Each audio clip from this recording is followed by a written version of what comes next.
Tonight on WHEN News, tensions between the U.S. and Britain have once again led to war. Here's Jim Snoe with the War of 1812 report. Thanks, Betsy. On June 18th, 1812, the Warhawks got their way by declaring war over Britain cause of British naval impressment. No, not that kind of naval impressment. That kind of impressment. The Americans made a daring plan to invade Canada that really wasn't so daring. In August, William Hawes surrendered Fort Detroit, and the whole campaign was all destroyed. The American militia had no obligation to cross the border between America and Canada. The whole campaign is a disaster. Meanwhile, on the ocean, the British are facing shocking losses. The USS Constitution, aka Old Ironsides, defeats the British Guerriere. The Watchman Hort drive John Bull crazy. In October, the Tripoli hero, Stephen Decatur, captures the Macedonian, a British ship, and takes her to Boston and makes her an American ship. The British hope to encourage unrest in New England due to Mr. Madison's war. The British blockaded the east coast of the United States except New England.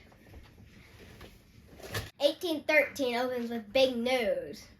The Americans win the Battle of York, which is now Toronto, Canada, in April 1813. The victory is short-lived.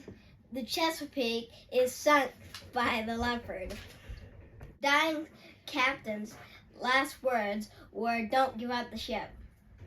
To make matters worse, the Creeks attacked Fort Mims, and now they have to fight two fronts.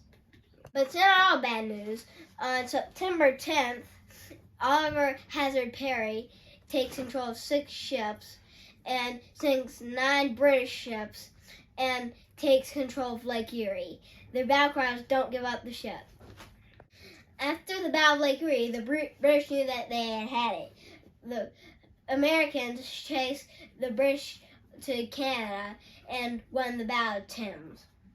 1814 opens with a low note for the Americans. The British expand their blockade and include New England. Things have slowed down with Napoleon, so they have time to get their act on America. They plan a 3-pronged attack, starting with the invasion from Canada. The Americans steal their thunder by invading Canada first. July 5th, the Battle of Chippewa set the British plans for invading from Canada on its ear. Having basically defeated the Creek Nation in March at the Battle of Horseshoe Bend, the Americans are focusing all of their attention on defeating the British, at least in Canada.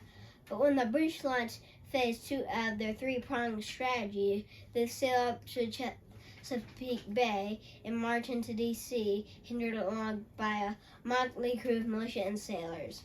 After rowdy hazing stopped by a well-timed thunderstorm, the British abandoned D.C. and head for Baltimore.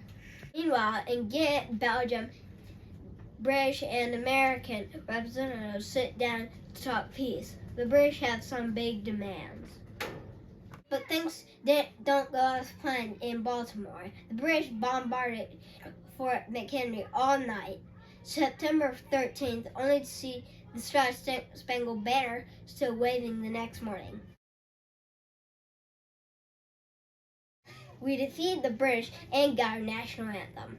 The Battle of Plattsburgh changed the course of peace negotiations. The British tried again to invade from Canada, attacking Plattsburgh, New York, with 10,000 men.